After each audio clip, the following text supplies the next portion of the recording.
Hello दोस्तों, कैसे हो आप। आज हम दोस्तों बात करने जा रहे हैं नो सर्विस और नेटवर्क फॉल्ट की।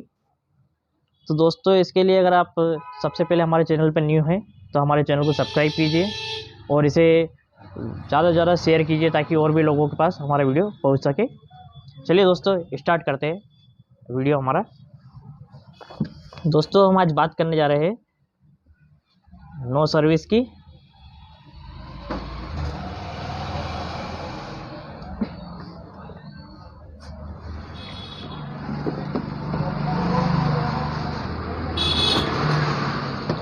ठीक है दोस्तों अगर हमारे मोबाइल में नो सर्विस या नो नेटवर्क का फॉल्ट आता है तो सबसे पहले हमें उसकी चेक करना है IMEI। सबसे पहले हमें उसकी IMEI चेक करना है। जो हम चेक करते हैं *#06# से।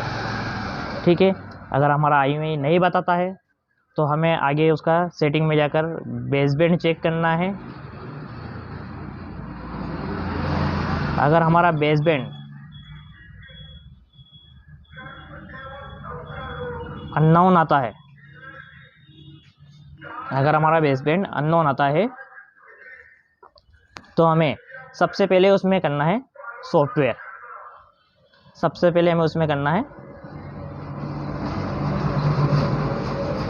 सॉफ्टवेयर। अगर सॉफ्टवेयर करने से हमारा बेसबैंड आ जाता है तो हमें हार्डवेयर करने की ज़रूरत नहीं है। अगर हमारा IMEI नंबर शो नहीं कर रहा है और बेसबैंड भी शो नहीं कर रहा है तो हमें सबसे पहले सॉफ्टवेयर करना है। अगर हमारा IMEI नंबर शो नहीं कर रहा है और बेसबैंड शो कर रहा है तो भी हमें सबसे पहले उसमें सॉफ्टवेयर करना है। अगर इन तीनों कंडीशन के बाद भी हमारे मोबाइल में नेटवर्क नहीं आता है या बेसबैंड नहीं आता है, अगर बेसबैंड नहीं आता है तो हम इसमें सबसे पहले WTRIC चेंज करेंगे। अगर बेसबैंड आता है तो फिर हम उसमें हार्डवेयर फॉल्ट की तरफ चलेंगे। ठीक है, सबसे पहले हम इसके नेटवर्क IC के बारे में समझते हैं कि इसमें कितने तरीके की नेटवर्क IC होती है और वो किस तरीके से वर्क करती है।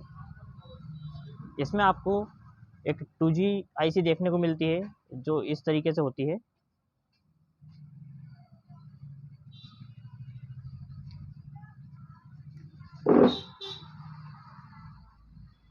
जिसमें आपको ये इसका डॉट है मेन, जहाँ से इसके पॉइंट चालू होते हैं। ठीक है, जिसमें आपको इस तरफ से 11 पॉइंट आपको पिन 11 देखने को मिलते हैं। जैसे 1 2 3 4 5 6 7 8 9 10 और एक मान लीजिए 11। ठीक है, और वहीं इसके इस साइड में हमको 8 पिन देखने को मिलते हैं। ये इसका हैगा 2GP है, वहीं हमें इस साइड इसके 8 पिन देखने को मिलते हैं। 8। ठीक है, ये हमारे इस साइड भी उसी तरीके से 11 पिन होंगे। ठीक है, और इस साइड भी हमारे 8 पिन होंगे। ठीक है, ये हो गया हमारा 2G IC। सबसे पहले हम इसमें 2G IC के बारे में समझते हैं। जो हमारे 2G IC होती है, इसका जो पहला नंबर और दूसरा नंबर का जो पिन होता है, जो फर्स्ट नंबर और सेकंड नंबर का जो पिन होता है, वो पिन हमारा डायरेक्ट कनेक्ट होता है WTRIC से। जैसे कि हमारा WTRIC है, जिसे हम बेसबैंड IC भी कहते हैं। ठीक है, इसका फर्स्ट नंबर और सेकंड नंबर हमारा कनेक्ट होता है WTRIC से। और वहीं इसका जो थर्ड नंबर और फोर्थ नंबर जो पिन होता है, ये हमारा कनेक्ट होता है 4G IC से। ये हमारा इस तरीके का इसका 4G IC होता है, जिसमें हमें एक साइड में इस साइड 15 पिन देखने को मिलते, 3 4 5 6 7 8 9 10 11 12 13 14 और 15। ठीक है, उसी तरीके से हमें इस साइड भी इसके 15 पिन देखने को मिलते हैं। ठीक है, और इसके जस्ट नीचे की साइड हमको 6 पिन मिलते हैं और यहाँ पर ऊपर भी इसके हमें 6 पिन मिलते हैं। ठीक है, ये हो गया हमारा 15 पिन और ये हो गया हमारे 6 पिन। अब ये जो दो कनेक्शन होते हैं, ये दो कनेक्शन होते हैं, ये दो कनेक्शन तीसरे और चौथे नंबर का सेम इसी तरीके से यहाँ पर आकर हमारे इस तीसरे और चौथे नंबर पर मिलते हैं। और उस जिस तरीके से हमारी 2G IC का जो फर्स्ट और सेकंड नंबर WTR से जाता है, उसी तरीके से ये हमारा जो 4G IC होता है, इसका भी फर्स्ट और सेकंड नंबर हमारा डायरेक्ट WTR IC से आकर कनेक्ट होता है। ठीक है, अब इसके बाद में हम जो हमारा 5वें नंबर का पिन है, ये जो हमारा 5वें नंबर का और 6ठे नंबर का पिन है, इसे हम बोलते हैं डाटा पिन और CLK पिन, CLK पिन। ठीक है, ये पिन डाटा और CLK पिन यहाँ पर सेम पाँचवें और 6ठे नंबर का है, जो सेम पिन है 5वें और 6ठे नंबर का, यहाँ पर भी है, यहाँ पर भी ये डाटा और CLK होगा। 5वें और 6ठे नंबर का डाटा और CLK। ठीक है, ये जो डाटा और CLK है, ये हमारा डायरेक्ट CPU से आता है, जैसे कि हमारा CPU IC हो गया। ये डाटा और CLK हमारा डायरेक्ट CPU से आता है। ठीक है, ये CPU से जब आता है तब इसके बीच में कुछ रेजिस्टेंस लगी होती है, डायरेक्ट CPU से कनेक्ट नहीं होता है, इस बीच में भी कुछ रेजिस्टेंस होती है जो CPU से इसको जोड़ने का काम करती है।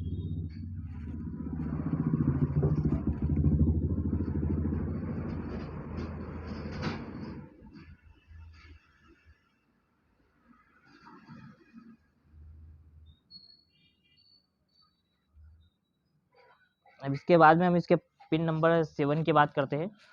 तो इसका जो पिन नंबर जो 7 है, यहाँ पर हमें एक रेगुलर वोल्टेज देखने को मिलता है, रेगुलर वोल्ट जो 1.8 होता है। ये 1.8 रेगुलर वोल्टेज हमको इस 4G IC पर भी देखने को मिलेगा। जिस तरीके से इस 4G IC पर 1.8 रेगुलर वोल्टेज आएगा, उसी तरीके से इस 2G IC में हमें ये देखने को मिलेगा इसके 10वें नंबर के पिन पर। ये हमें यहाँ पर देखने को मिलेगा इसके 10वें नंबर के पिन पर 1.8 वोल्ट, 1.8 रेगुलर वोल्ट यहाँ पर देखने को मिलेगा। ठीक है, अब हम बात करते हैं 1.8 रेगुलर वोल्ट आएगा कहाँ से, ये किस जगह से आता है। तो ये जो आता है आपका, ये डायरेक्ट आता है पावर IC से। ये डायरेक्ट आपका पावर IC से आता है 1.8 रेगुलर वोल्ट। ये 1.8 रेगुलर वोल्ट आपको डायरेक्ट पावर IC से मिलेगा, जो कि यहाँ भी आपको देखने को मिलेगा और यहाँ भी आपको देखने को मिलेगा। उसके बाद में जब हमारा बचता है पिन, अब इसका पिन नंबर हमारा होगा 9। जो 9 नंबर इसका पिन होगा वो होगा आपका VPH लाइन, VPH लाइन। यहाँ पर हमको डायरेक्ट वोल्ट मिलेंगे 3.7। यहाँ पर हमें सबसे पहले 3.7 वोल्ट चेक करना है। अगर 3.7 वोल्ट नहीं आता है तो हम यहाँ पर बैटरी से डायरेक्ट जंपर उठाकर लगा सकते हैं। ठीक है, अगर 1.8 वोल्टेज यहाँ पर नहीं आता, 1.8 वोल्टेज आने में कुछ प्रॉब्लम आ रही है, तो हम डायरेक्ट पावर IC को चेक करेंगे, ना कि WTR चेंज करेंगे, डायरेक्ट हम पावर IC चेक कर सकते हैं। उसके उसी तरीके से, जिस तरीके से यहाँ पर हमारा 3.7 वोल्ट आ रहा है, उसी तरीके से हमारा 4G IC पर भी हमें 3.7 वोल्ट मिलना चाहिए। और ये हमारा 3.7 इसमें वोल्ट मिलेगा 8वें नंबर की पिन पर। यहाँ जैसे कि हम काउंट करते हैं 1 2 3 4 5 6 7 और 8। ठीक है, ये हमारा 8वें नंबर के पॉइंट, इस पर VPH लाइन होगा। यहाँ पर हमें 3.7 वोल्ट देखने को मिलेगा। 3.7 वोल्ट यहाँ पर भी हमें देखने को मिलेगा। अगर यहाँ भी नहीं आता तो यहाँ भी हम हमारे बैटरी से जंपर दे सकते हैं, बैटरी कनेक्टर से डायरेक्ट। ठीक है दोस्तों, इतना आपको समझ में आ चुका होगा। अगर फिर भी समझ में नहीं आया तो हम इसके लिए वो नेक्स्ट वीडियो इससे भी अच्छी तरीके से बनाएंगे। और वही बात हम करते हैं WTR की। तो WTR में भी इसी तरीके से हमें 1.8 और 1.2 वोल्टेज, दो तरीके के वोल्टेज हमें यहाँ पर देखने को मिलेंगे। अगर यहाँ पर 1.8 और 1.2 वोल्ट नहीं आते हैं तो हमारी पावर की समस्या हो सकती है। और ये हमें वोल्टेज यहाँ पर रेगुलर देखने को नहीं मिलेंगे, और ये वोल्टेज जब मिलेंगे जब हमारा मोबाइल पावर ऑन रहेगा। ठीक है, उससे पहले हमें यहाँ पर WTR के वोल्टेज नहीं मिलेंगे। और एक चीज़ और, अगर दोस्तों हमें पता करना है कि हमारा 2G और 4G IC सही है या गलत है, तो उसके लिए आपको आपके नेटवर्क में जाकर, मोबाइल नेटवर्क में जाकर नेटवर्क सर्च करना होगा। क्योंकि ये दोनों जो ICयाँ हैं 2GPA और 4GPA, ये सिर्फ नेटवर्क एंटीना स्विच का काम करती है। ये आपके सिम के जो ऑपरेटर के नाम है वो बताने का काम करती है। उसके बाद में आगे का काम WTR करता है। अगर आपको दोनों के नाम बताती है, जो भी आपके सर्विस प्रोवाइडर है, जैसे आपका जियो हुआ, एयरटेल हुआ, आइडिया हुआ, इस तरीके के आपको नाम बताती है, और नाम बताने के बाद में उसे रजिस्टर्ड नहीं कर पाती है, और जब हम नाम सर्च कर लेते हैं तो हमें यहाँ पर एग्जैक्ट वोल्टेज मिलना चाहिए। अगर एग्जैक्ट वोल्टेज 1.8 और 1.2 नहीं मिलते हैं तो हमारी पावर की प्रॉब्लम हो सकती है। और अगर वोल्टेज मिलने के बाद भी हमारा नेटवर्क रजिस्टर्ड नहीं हो पा रहा है तो हम WTR IC को चेंज करेंगे। ठीक है दोस्तों, इतना आप समझ चुके होंगे। अगर इसे आप नहीं समझ पाए तो हम अगले वीडियो में इसे और भी अच्छी तरीके से आपको समझाएंगे और बताएंगे कि CPU पावर किस तरीके से आपके नेटवर्क में काम करता है, और 2G का क्या काम होता है, 4GPF का क्या काम होता है, और WTR का क्या काम होता है। ये हम आपको नेक्स्ट वीडियो में और भी अच्छी तरीके से समझाएंगे। अगर दोस्तों आपको कुछ समझ नहीं आया हो तो आप हमें कमेंट करके बता सकते हैं, और आपको कुछ इसके बारे में और कुछ अच्छा समझना है तो वो भी आप हमें बता सकते हैं। थैंक यू दोस्तों।